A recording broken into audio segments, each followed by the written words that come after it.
Hello दोस्तों, राधे राधे, जय माता दी। आप सब कैसे हैं? मुझे पूरी उम्मीद है कि आप सब बहुत अच्छे होंगे और मैं भी बहुत अच्छी हूँ।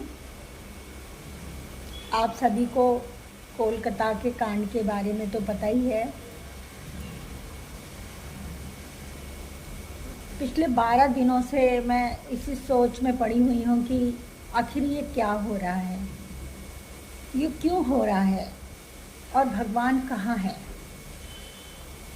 मुझे समझ में नहीं आ रहा है कि ये सब क्यों हो रहा है। कल को वो हमारी भी बेटी हो सकती है, आपकी भी हो सकती है, मैं भी हो सकती हूँ, आप भी हो सकते हो। मतलब कुछ भी हो सकता है हम सबके साथ। लेकिन फिर मैंने सोचा इस बारे में, तो मुझे ये समझ में आया कि कहीं ना कहीं हम सब माँओं की कमी है, जिसकी वजह से ये सब चीज़ें हो रही हैं। क्योंकि हम अपनी बेटियों को तो अच्छे संस्कार देते हैं कि उन्हें दूसरे घर जाना है, कैसे रहना है, कैसे बात करनी है, लेकिन हम अपने बेटों को कहीं ना कहीं इन संस्कारों से इग्नोर कर देते हैं और ऐसा लगता है कि जो वो कर रहे हैं वो अच्छा कर रहे हैं। लेकिन अब मुझे समझ में आया है कि हम माँओं को जैसे बच्चियों को, बेटियों को शिक्षित करते हैं, जैसे संस्कार देते हैं, उसी तरह सारे संस्कार, अच्छी बातें, लोगों की इज्जत करना, सम्मान करना, बेटों को भी समझाना पड़ेगा। क्योंकि ये जो हो रहा है वो ठीक नहीं हो रहा है, जिसकी वजह से पूरा देश परेशान है। और एक समय था जब लोग कहते थे कि दहेज की वजह से लोग बेटियों को पैदा नहीं करना चाहते थे, और आज वो सोच में काफ़ी अंतर भी आ गया है। क्योंकि लड़कियां पढ़ी लिखी होने लगी हैं, शिक्षित होने लगी हैं और अपने पैरों पे खड़ी होने लगी हैं, जिसकी वजह से माँ बाप निश्चिंत हो गए हैं कि अब हमें दहेज नहीं देना पड़ेगा, क्योंकि हमने अपनी बेटी को शिक्षित कर दिया है। लेकिन अब जो हुआ उससे तो मुझे ये लगने लगा है कि शिक्षित करने के बावजूद भी हम अपनी बेटियों को बचा नहीं पा रहे हैं। मेरे बच्चे भी डॉक्टर हैं।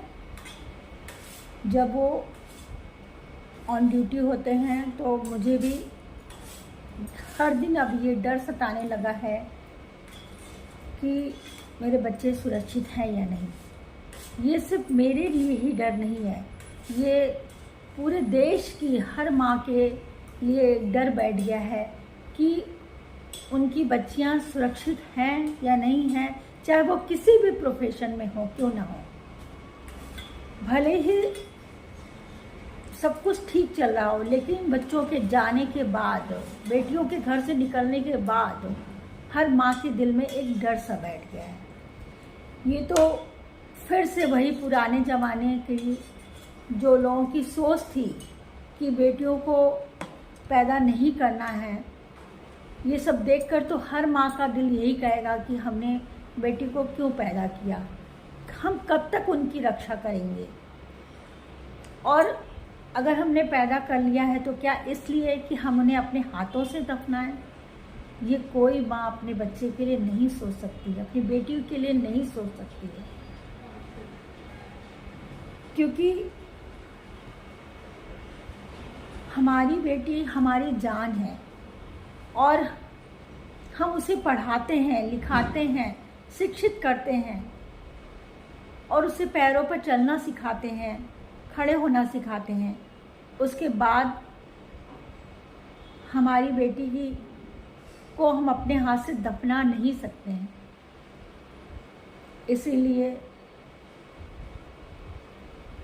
मुझे फिर से हर माँ से यही कहना पड़ेगा कि प्लीज़ आप सब अपने बेटियों के साथ साथ अपने बेटों को भी अच्छी संस्कार दीजिए, जिससे कि वो दूसरों की इज्जत कर सकें,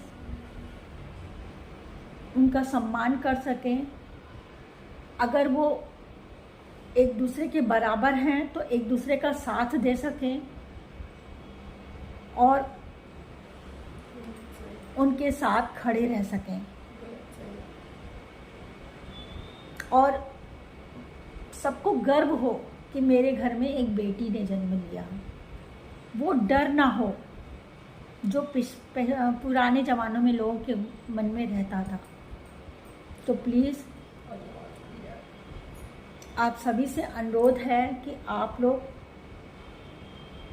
इस वीडियो को सभी लोगों को शेयर कीजिए, सभी माँओं को शेयर कीजिए, जिससे सभी माँओं तक ये संदेश पहुँचे कि हमें अपनी बेटियों के साथ साथ अपने बेटों को भी शिक्षित करना है, संस्कार देने हैं।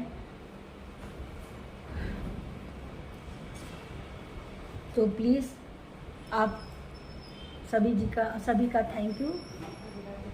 राधे राधे, जय माता दी।